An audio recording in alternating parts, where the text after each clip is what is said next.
Hello, we are back with another video. Today we thought we would go through some of your comments and questions that we've been seeing, and we'll give some of our thoughts on them because we feel like, some of them is like we have some thoughts to express. This one is more about people's concern with our fabric's durability and feel. To directly quote, "It is not as high quality as some of the more expensive bags. I'm not that keen on the material overall, but love the weight. Also, the inner lining feels a little plasticky." What do you have to say? I think I actually respond to someone who basically asked this on YouTube. Like, as a brand for us, like, we are not really focused on like giving you quote unquote sort of premium materials or like premium feeling materials. We're just giving you materials that mostly just does the job that it's supposed to do. The 840D that we're using on the exterior is not a ballistic weave, it's a plain weave.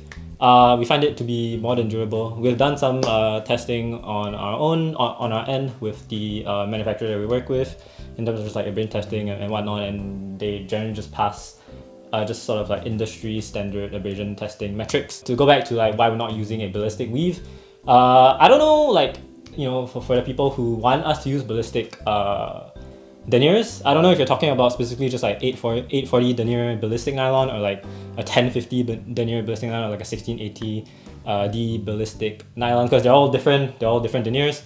I'm going to assume that some of you might be talking more in the context of like a 1680, and in that case the fabric itself is a lot heavier, so then you are sacrificing some of the weight for that quote unquote like thicker and premium feel that you get with the fabric. And when we had a weight goal in mind, where we want to keep the bag relatively lightweight, we just chose not to opt for such an option. Another fabric that we actually considered with our first sample, I guess we can just... So this one's an 840 ballistic nylon.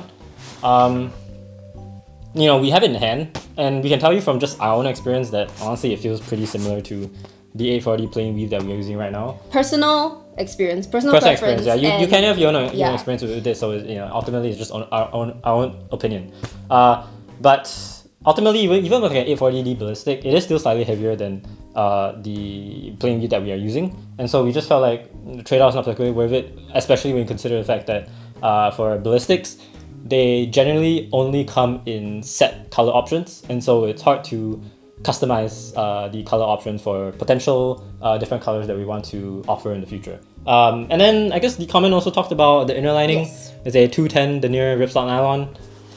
Some quote like the plasticky feel of it to be, or I guess. So this is the actual like final version. But yeah, so it's just 210 denier ripstop nylon. Pretty standard nylon. I guess if you're coming from like a bag that does not use like a ripstop nylon interior, it might feel a bit plasticky, because ultimately, I mean, it is a nylon. Like it's nylon's made of plastic, so ultimately it is plasticky in its feel to a certain degree, where it has this slight crinkly feel to it. But really, the main reason why we're using this is again because like it's just a fabric that has been been in the market for a long time, and we know that it stands abuse for a long period of time. It's just a proven fabric, it works. We're not, again, I'm not a brand that really cares about like particularly like the hand feel, and again, hand feel is so subjective, where someone might like the feel of ripstop nylon and someone might not, and someone might like a more like softer, sort of I guess like cottony fabric feel to their inside, which is fine, and that's your and you can certainly have your own opinion on what you prefer and what you don't prefer, but we find this to get the job done. And again, for like the goals that we have, where it's like weight and just like cost and durability and whatnot, we just find ripstop to be the most practical, just works kind of option. Along the same lines, maybe I think it's worth to like call out this thing, is that like I think we actually wrote on our About Us page. So if you go read our About Us page, we feel that there is a disproportionate focus on premium in the bag industry, and we are trending towards excessively technical materials and construction that are unnecessary in our bags. Yeah, we did write this. It's not that we don't care about premiumness, but we do also feel like premiumness is quite a subjective word anyway, because what is premium, right? And so I think from our perspective, we do everything with an intention. And as well as balance. We really try to balance every element. It's not just how the material feels, but also how the material performs, but also the weight of the pack, also the price. There's a lot, and as well as the construction, the complexity of the construction. There's a lot of elements to balance, and for us, we do feel like certain things fly under the radar when it gets to the final consumer, because you don't see it, such as what went into the pricing of the bag, what went into the construction of it, as well as the weight considerations. You have no idea how many hours of like conversation we have had about like, oh, we want to hit this weight, but this is stopping us from doing it. Can we cut it? Will people crucify us for cutting it? And we just like think about it for a very long time. Like sometimes it really is just like a very, very fine line of balance. And we do feel like when it comes to premium bags out there, a lot of times the two things that are compromised are either weight and price. And we try not to do that. Some people feel that our zipper pulls need work. They need to be longer. Some people also feel like they don't like the zipper pulls, I think. There are also comments saying that the zipper tracks are not as high quality as some of the more expensive bags, and also alluding to the zipper tracks not being very smooth. I know that's a lot, but what do you think? Yeah, so I guess tackling the first... The first one was zipper pulls not long enough. The zipper pulls not being long enough. These are the same zipper pulls that we use on the Sling. The main rationale here really was just to keep like constant zipper pulls throughout like both the Sling and the Toshi packs as they're in the same line. When we were testing the bag, we didn't really feel like the length of the zipper pull was like that much of an issue. We did kind of think about whether or not to make the zipper pull longer, but then when you make the zipper pull longer, like it also kind of just like flails around a bit more, and we like the fact that it was just, I guess, a bit more like sleek and streamlined with the bag. So that's kind of the rationale as to why we don't include longer zipper pulls. Since quite a few people are saying that, you know, they would wish for a longer zipper pull, this is definitely something we can revise in the future. With regards to like I think we also got like some comments saying that the zipper pulls themselves feel cheap. Yeah. You know, you can also let us know in the comment section like specifically what you feel like is cheap, I guess, about the zipper pull. I mean, ultimately it's just Hyperlon attached to a D-ring, where the D-ring is just directly attached to the zipper head itself, and then that's the zipper pull. So we don't really feel like it's cheap feeling per se, but you know, you can feel free to let us know in the comments specifically what is cheap about it. We can certainly also, you know, just rethink the zipper pulls, as that is something that is very easy to revise on without really affecting any core feature of the bag. So that's regards they to also the said the zipper tracks. I think mainly the zipper tracks. And then with the zipper track being cheap, I mean, ultimately they're just YKK number 10 RC coil zippers. On this one. On that one, and then they're all just like number 8 RC coil zippers on the rest of the zippers. I mean, it's just YKK zippers. Another thing we get potentially like a complaint about is that the zipper track for the main compartment might get caught at this like top part here where the curve top quick access pocket ends, because like there's a thick component here to the binding where it stitches to, and so this thing might catch onto the zipper track, the zipper head when you pull it past this point. You know, again, this is something that we can certainly improve for the future, where we can try to mitigate this by maybe revising the design a bit. But I guess back to the original question of like the zipper pulls feeling cheap. I guess this kind of depends on what you specifically like are talking about. If it's just like the entire zipper track, then you know, I don't know how much what we can really do about it, because we're just using YKK number 10 RC coil zippers. If it's about certain parts of the zipper track getting caught, then you know, we can certainly rethink it for like a potential V2 in the future on how to make these points being less of like a catch zone for some people. Oh well, there is an actual catch zone here, which is like the fact that this is swoop back, but I feel like most of you already picked up on that. It's like if you're gonna have like this thing here, which is a design choice, then it just may not be as smooth, I guess. Yeah, it's both like a feature and I guess a hindrance to some people depending on it. Some people, we've seen some people say that they kind of like the fact that it kind of stops at this point, so that you can actually flip it down. It's a telltale sign on where the half zip design kind of stops and for you to flip it down. So shoulder straps could do with being less coarse on the insides. Multiple people have mentioned this as well on Reddit. I think even Aaron from Nomads Nation also kind of like glazed over this point. What do you have to say about that? So we originally used for the first prototype. This one, you're using a pretty standard like box standard kind of mesh. I think if you've been in the bag sphere for quite some time now, you've seen like tons of brands just kind of use this. I'm not going to name any brands. Same Yeah. mesh, yeah. There are other options for what Yeah. you use on the back panel, but we chose a mesh because I guess Yeah, personal preference. we chose a mesh because it's just personal preference. We just prefer like the feeling of mesh.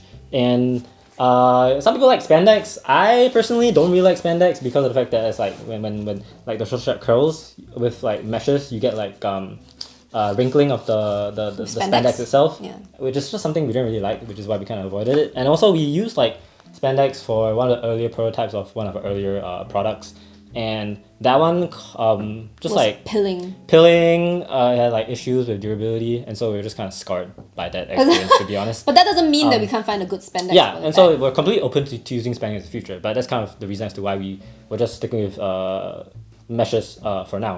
So this first prototype, we're using just like a very box standard kind of just like spatial 3D mesh. It's just that the issue with this one is that we notice, especially like with this specific kind of mesh, is that it just kind of dimples really quickly And snags. and it like snags to things, and like it just like you get like micro frays and like frays, and it deteriorates much faster. And so that's really the main reason why we just decided not to continue. It's a durability issue, actually. Using this mesh. So then you move on to the final one, which is this one. Yeah, it doesn't really It doesn't have the same like, issues. Durability wise, it's Yeah. definitely much stronger. We've not had a snag. We've used this for quite some time months. now. We travel with it to like a bunch of different countries. This is the one we traveled to China. Yeah, if you watch our product walkthrough videos.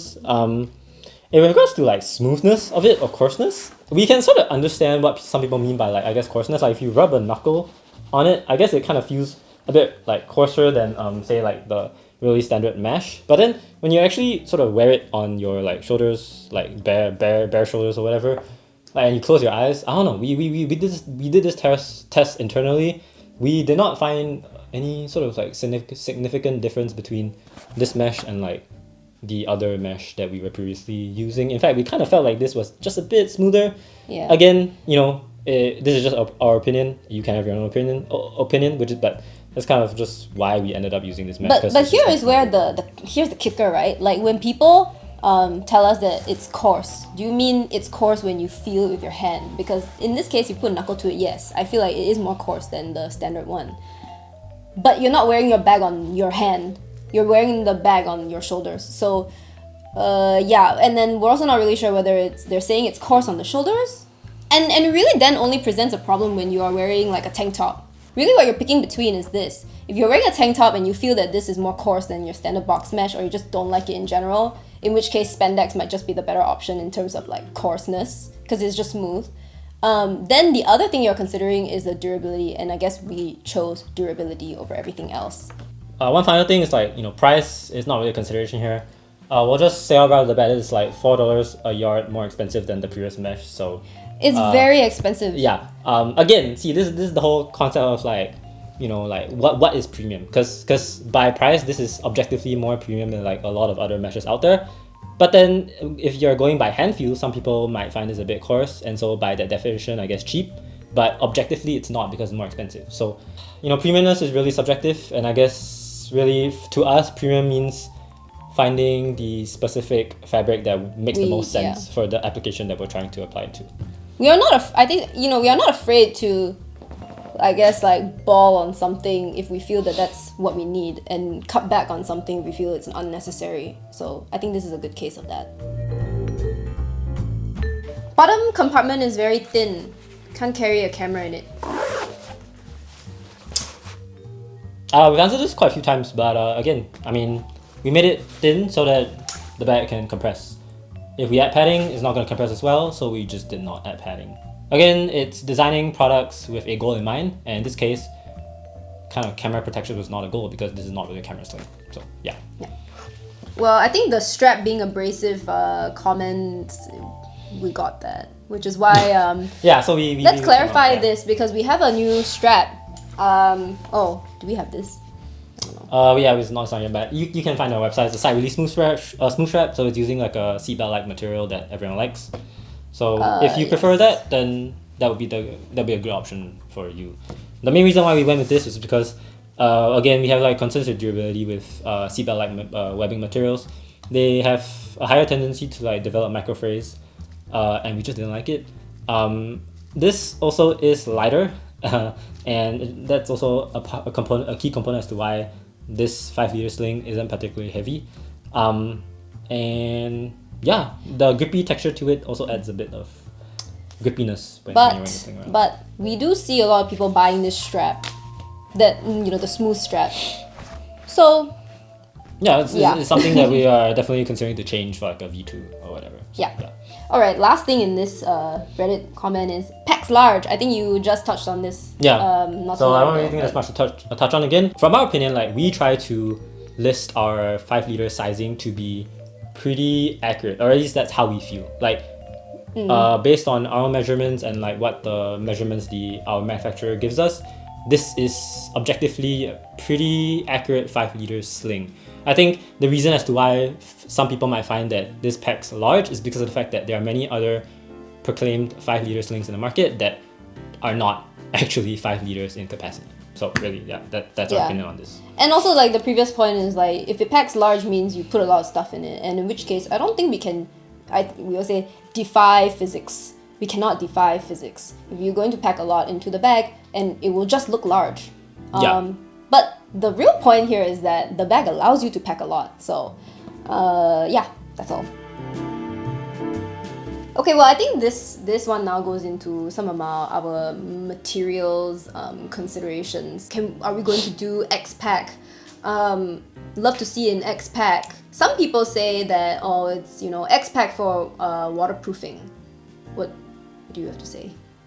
If you're looking for like a fabric specifically for the waterproofing, I just don't really see that being a particularly like solid point to make, because of the fact that most of these bags you're comparing to are all not seam sealed, meaning that there's no seam taping. So then that is like the number one area for water to ingress through, besides like the zipper track itself.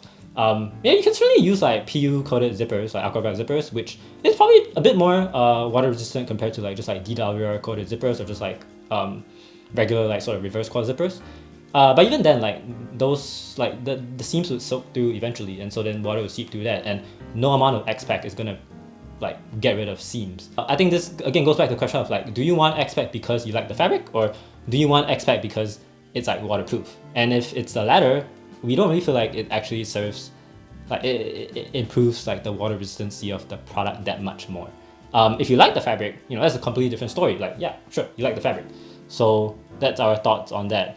As to whether or not we're coming out with like X-Pack or technical fabric variants in the future, we actually just released a poll asking people what kind of fabrics they want, be it more color variations or like Ultra or X-Pack or Eco-Pack. So you can go and vote if you want. Long story short, we are planning to do this, but the caveat is that we will always try to choose like the technical fabric variant that makes sense for the goal that we're trying to create it for. In this case, like potentially weight, where some of the technical fabrics are much lighter, but are still equally as durable or even more durable. And that would be a pro for us, because while the price might be more expensive, it is also lighter than like the base variant that we offer. So that's just something to consider. Okay, want to offer any closing thoughts? I have some closing thoughts, but do you? Yeah. I mean, we've been through some of the comments, and again, we just want to preface that like, our thoughts like in this video is really just our own opinion, and we strongly believe that there is no perfect bag. This Toshi pack is the design of it is a result of our envision of like the ideal bag that we're trying to create.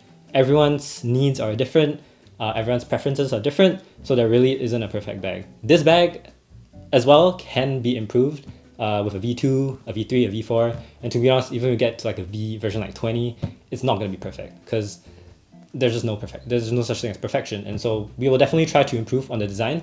But yeah, Oh yeah, we actually also say this on our About Us page, our stance on design. There's this like section that says we will never claim that our designs are the best or the perfect. as these are subjective and elusive standards. So we really don't say that anything about our products are perfect, because there is no such thing. And like, we read through a lot of your comments. Well, actually, he reads through all of them pretty much. I sometimes get a bit emotional because like I'm defensive. Everybody gets defensive over stuff that they create.